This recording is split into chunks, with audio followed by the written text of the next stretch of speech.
Cool. All right, let's do this then. Hey, everybody. How's everybody doing? Hopefully, you guys are enjoying your wonderful Sunday night. As always, I like to start off the videos by saying, want to thank the essential workers and extend my prayers to them that they're safe out there. You know, the doctors, nurses, scientists that are trying to find a cure for this, truck drivers, just anybody really who's an essential going through this time. And hopefully, you guys are all doing good. You guys are being safe. As always, wash your hands before every meal and after every meal. And, if you're going to cough on your elbow. Always carry some hand sanitizer with you because you never know when you're going to need it. And hopefully, everybody had a good weekend, from just relaxing, whatever it is you guys usually do on your weekends. And for the ones that are quarantined right now that can't work and they can't see their families right now, I know it's a tough time right now, but hopefully you guys are staying safe and you guys are keeping the body healthy, keeping the mind right, and you guys are doing some good out there, enjoying time with your loved ones, and just trying to do everything you can to stay sane, man. I know it's a weird time right now, but the quicker we all do this, the quicker we all do our part, the quicker this whole thing goes over, and we'll go back to normal life as soon as possible. So hopefully everybody takes it into consideration that we should all do our part, to make this go faster. So before I start this video, I do want to thank everybody that has tuned in, that has commented on these videos, because today is the final individual pick. Tomorrow I'll be doing my final mock draft. I'll recap my first mock, and then I'll make last mock. And we got a comment by Jonathan. What's up, Junior? Hey, Jonathan, how you doing? Hopefully everything's good with you, man. Hopefully your family's safe. They're doing good. As I said, tomorrow will be the final video, and then Thursday we're gonna do a reaction from round one. What was the biggest surprise? What we thought was the best pick, worst pick, biggest surprises, and the best available for day two. So hopefully you guys tune in, and we all have fun with it. And we're also going to be doing another video for Raider fans out there. Me and my brother, we're going to reveal our final our mock on who we think the Raiders are going to take, and hopefully everybody tunes in for that as well. So I want to thank everybody out there. Joel Garcia, speaking of the devil, right there with his rock on sign. So we're excited. Draft day is only 4 days away, and the excitement's in the air. It's game time now. So, usually I start off with the videos with the mock drafts, but I just want to take a little bit of a time to talk about the first two episodes of The Last Dance. That was a hardcore couple episodes, man. From everybody, now knowing that Jerry Krause wanted to blow up the team to Michael Jordan's early career and how the Bulls were before Jordan. And it's a crazy show, man. These first two episodes were crazy. There's 8 more to go, so I can only imagine it's going to get a little bit crazier. The first episode was kind of simplistic. Who were the Bulls before Michael, becoming Michael, and all that stuff. And they did talk a little bit about Jerry Krause a little bit, and him being picked on, and him kind of being the man that destroyed that team. But the thing that got me in the first episode was Jordan, the rest of the NBA in the Jordan era. Yeah, no question. Jordan was the man in his era. Today, he's still regarded as the best basketball player of all time, and that's debatable, but we'll save that for another day. But that first episode was insane. His rookie year, talking about the whole cocaine thing and how he was a rookie and he went into his teammates' hotel room, and one side was cocaine lines, the next was the weed smokers, and then the other line was the women. It sounds something you hear some of these professional wrestlers that retired, that on the road, like everybody had a different poison, and some was alcohol, some was drugs, some were prescription, and the other ones were women. And it's just that's the thing. It's just a different time. I think that's what shocked everybody. That he was, times were different in the '80s. So, and then episode two, I really enjoyed it because I really, I was a little young to remember the Bulls dominating era. I kind of caught the end of it. I don't remember, the early years of Jordan. I don't remember, the first three-peat. I kind of remember the last three-peat, and they put it all out there, man, from the Chicago Bulls cowboy, traveling cocaine cowboys or whatever it was, and it was weird, man. It's a weird thing, but it's a cool documentary. I love it. I can't wait for next Sunday for parts 3 and 4, and the what we're seeing is kind of what normal fans like us we don't get to see. This is the first time film behind closed doors, which is what we always talk about is we could think what's going on, but we don't know what's going on behind closed doors. This is the first time we're seeing those doors opening, and it's pretty eye opening. From Jerry Krause versus the team to Phil Jackson versus Jerry, and it's interesting, man. It's an interesting deal, and we'll see. I'm excited for episodes 3 and 4. So I'll have a reaction for that, and that's next Sunday, same time at 6. They're gonna show 3 and 4, and I'll get on it. Right after the show's over, we'll do a reaction show, and hopefully you guys tune in. But I loved it. I loved everything about this first 2 episodes, so I can't wait for next week. But today, for the conclusion of the individual pick, today is the day. The Kansas City Chiefs are on the clock. They are the reigning Super Bowl champions, and they are on the clock. But before we get to the Chiefs pick, we got to go back to their 2019 draft class. So, excuse me. They didn't pick until the second round. They didn't have a first rounder due to a trade. But with their first second round pick, they took McCole Hardman, the wide receiver out of Georgia.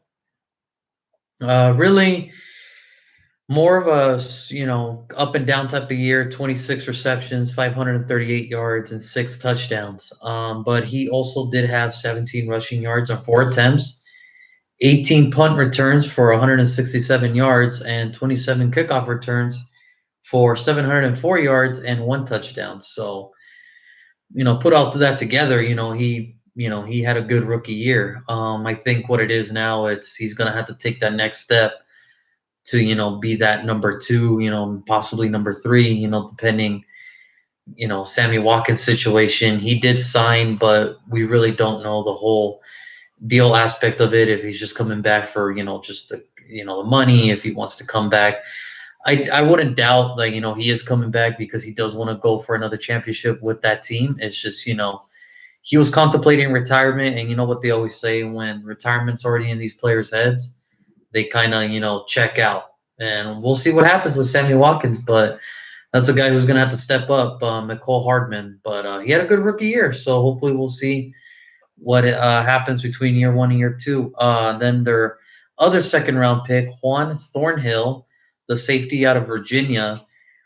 Not bad for a rookie year. I mean, it was cut short due to an injury, but he did do his he was a presence in that safety position. 58 tackles, 3 interceptions.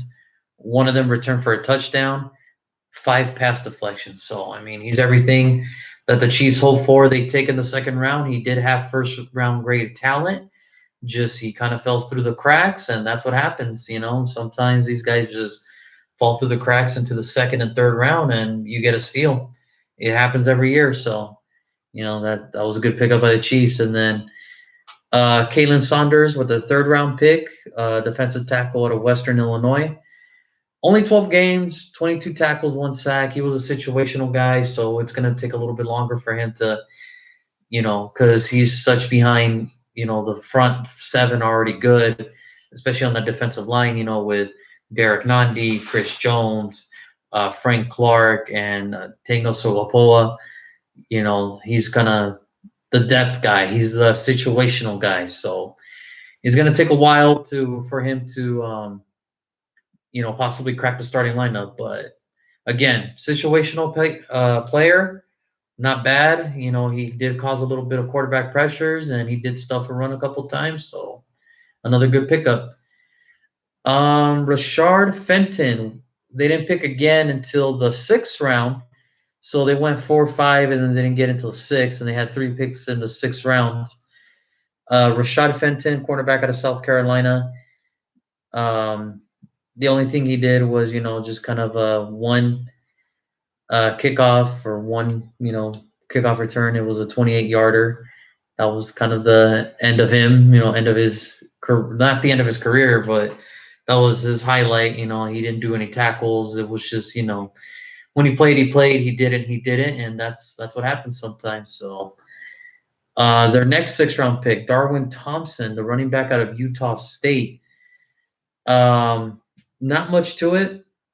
Just 9 receptions, 43 yards, 1 kickoff return for 27 yards. So that's about it. Again, just depth guys, and that's what they need.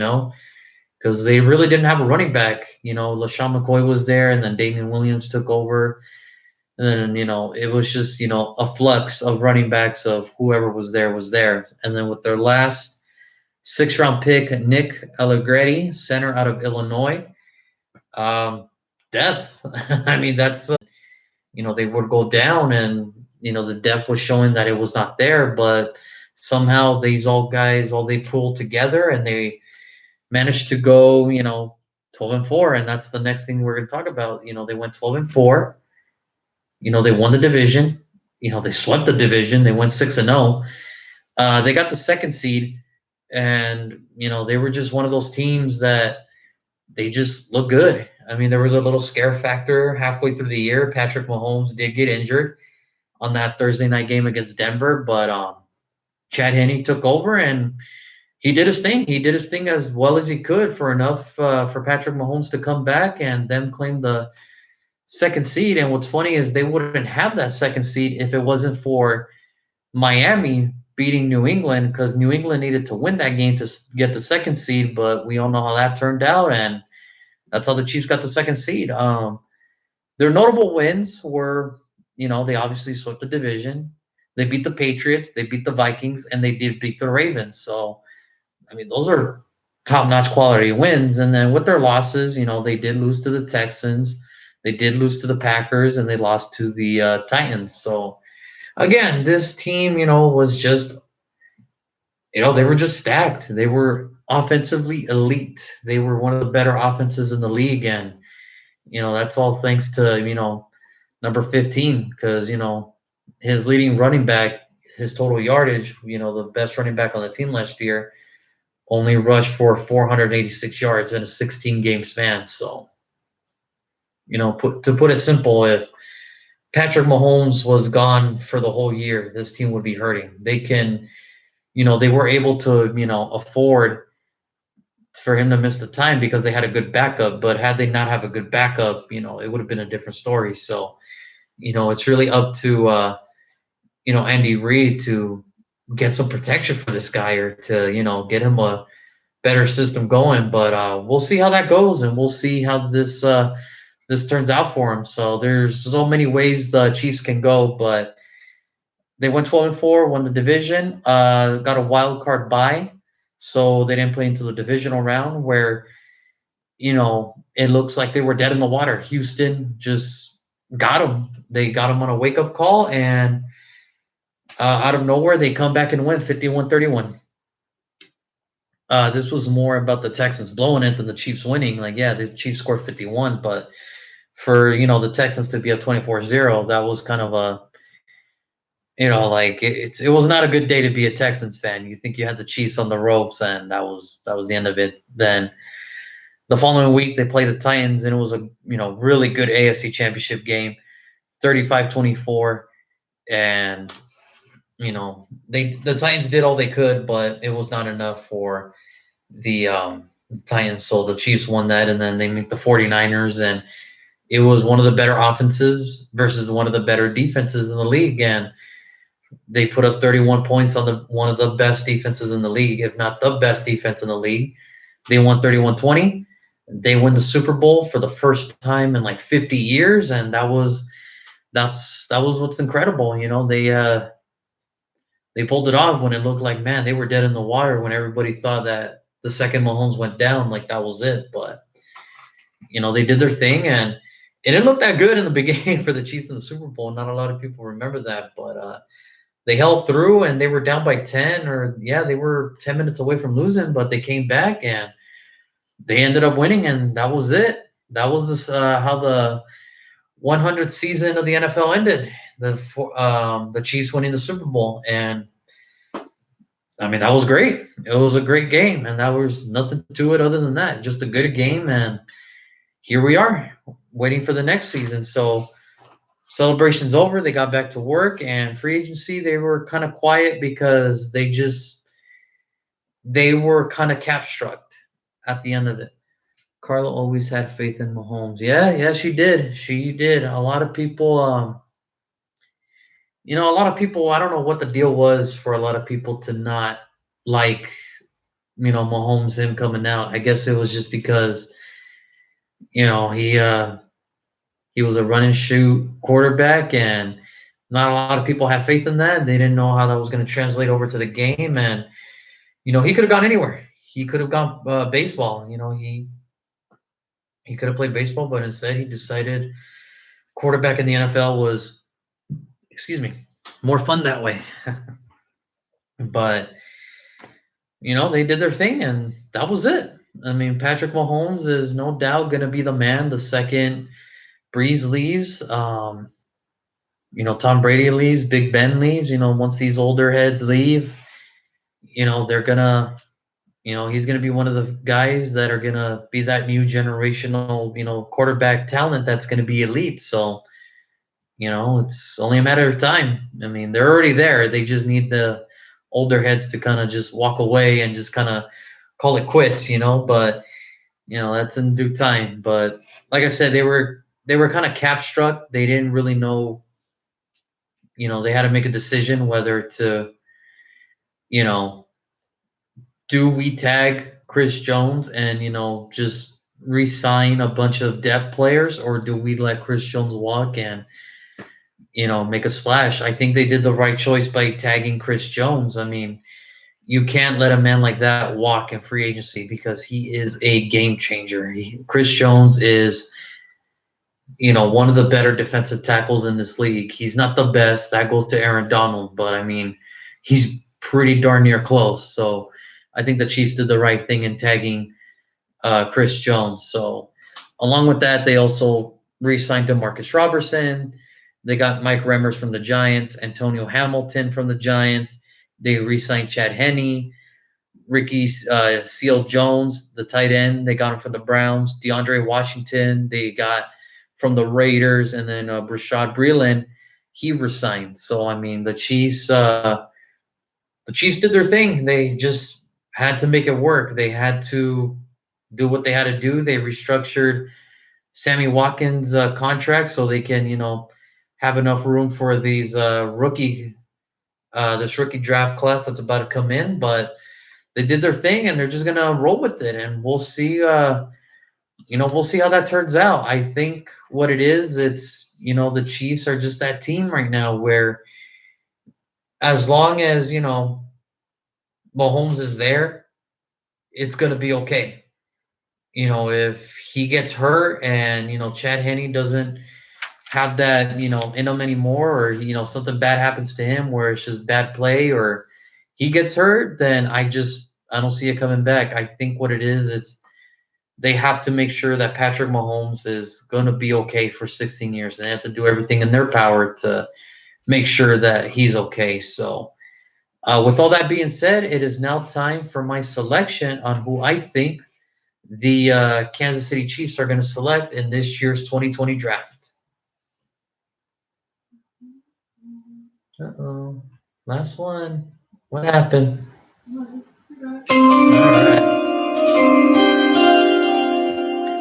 Oh, man. To think in 4 more days, that sound is going to be for real.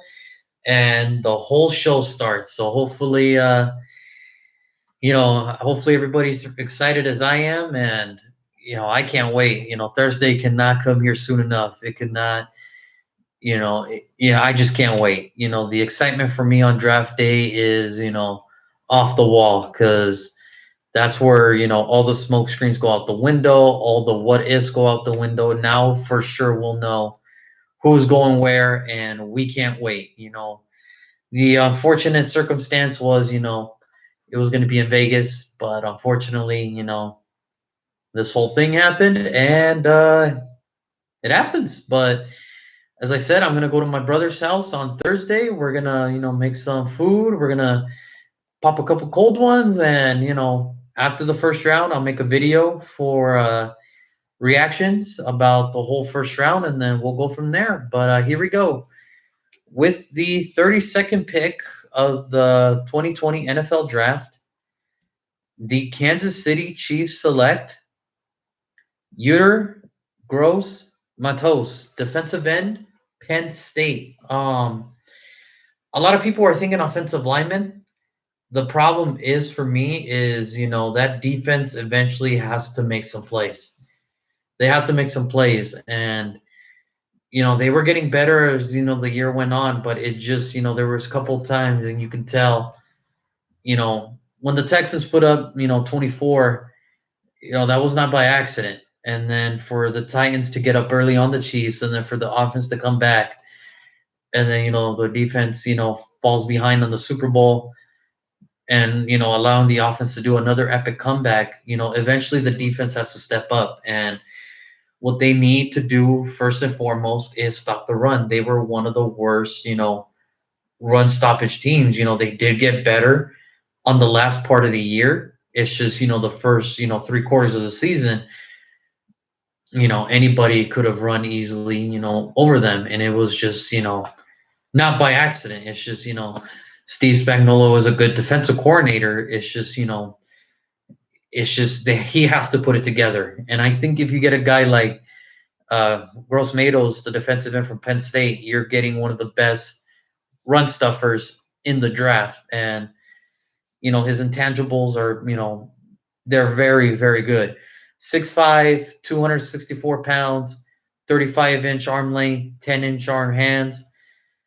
He didn't run at the combine. He did run at the pro day, but it's kind of a weird one because nobody really knows what happened. They just reported it, but there's no numbers out there. But he did participate in the bench press. He got 20, 34-inch vertical, and a 10 feet broad jump. So, Utermater Gross is one of those players who is just all heart, high motor every down. That's what he is. And when you look at him, he doesn't look like the most athletic man in the world, but he has a lot of heart, and his motor is just relentless. It's nonstop with this kid. And I think if you pair him up with Frank Clark, I think now what you have is two young defensive ends that are going to be, a force to, stopping the run. They're going to finally have that chance to improve on the run defense. And, he was there in 2017, which was his freshman year. He played 13 games, but he again backup. 17 tackles, 1.5 sacks. So not bad for a freshman. And then 2018, he was a starter. 54 tackles, 8 sacks, and 2 forced fumbles. And then 2019, his final year, 40 tackles, 9.5 sacks. So he knows how to get to the quarterback too. His athleticism isn't off the charts, but that doesn't mean that his skill set is bad. It's just he's not as quick as the other guys, but he knows how to get the job done as well. But and he was 2-time first team all 10 or all team for the Big Ten in 2018, 2019, his first 2 years that he was named starter. So he left as a junior. He thought that this was as high as it was going to get. And for the Chiefs, I think if you're really looking at this, yes, you can always use another offensive lineman to protect Mahomes and possibly get better on the offensive line. But what it's shown is that that offensive line right now is good enough for that offense to do what it needs to do. It's just if they can stop the run, I think that's going to be even scarier because that defense for the Chiefs last year was terrible. I want to say terrible. It's just it wasn't good. It was just bad all around. And I think if they have what's going to be scary is if they just go middle of the pack, then they're good. They're already good with a 25 ranked defense. Now if you give them like a 19, 18, 20, are the Chiefs the team to beat this year again? Yeah, they are.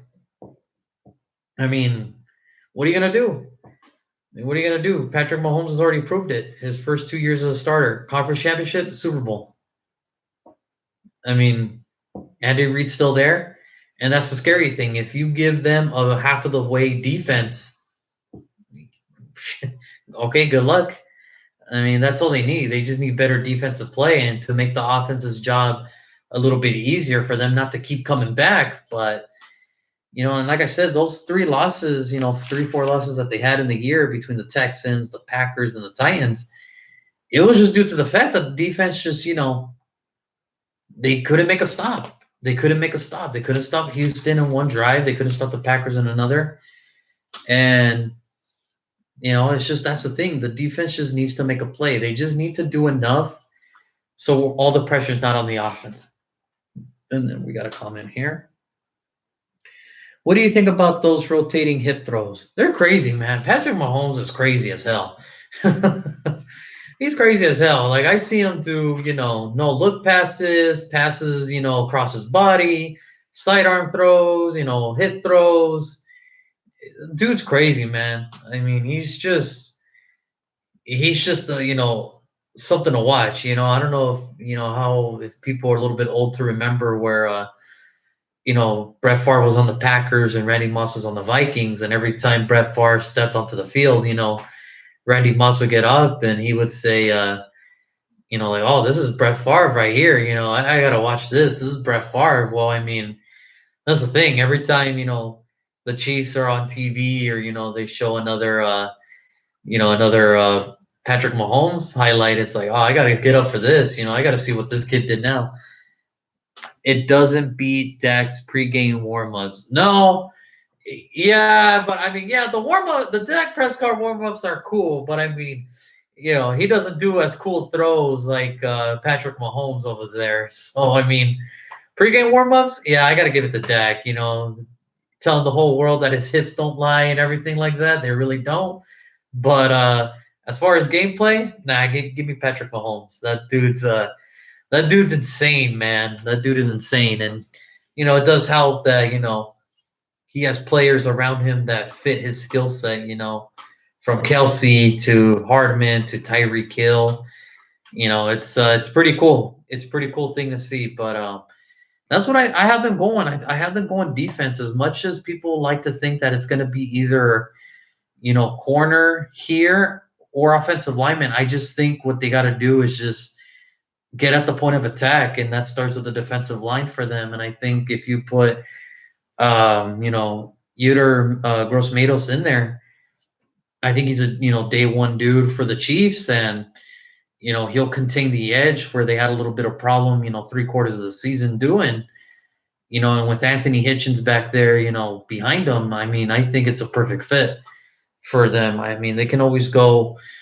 A lot of people think running back because they have no running back. The thing is, they haven't had a running back in a long time, so it is what it is, and that's what I'm sticking to. I'm gonna go defensive end for the Chiefs at 32. I mean, the Chiefs are that team that can go anywhere, but I think for them, I think they are gonna go defensive end. So that's my pick. So I want to thank everybody that did join in from, pick 1 all the way to pick 32. I want to thank, we have a question. Do you think now that teams have more film on Holmes, they will approach him different? No. I mean, they're going to approach him the same way, like the thing is, there's a saying around the league where you can't stop them. You can only hope to contain them. And that's the thing. You can only hope to contain Patrick Mahomes. A bad day for him in the office is, 200 yards with like only 2 touchdowns and 2 interceptions. That's like a bad day in the office for him.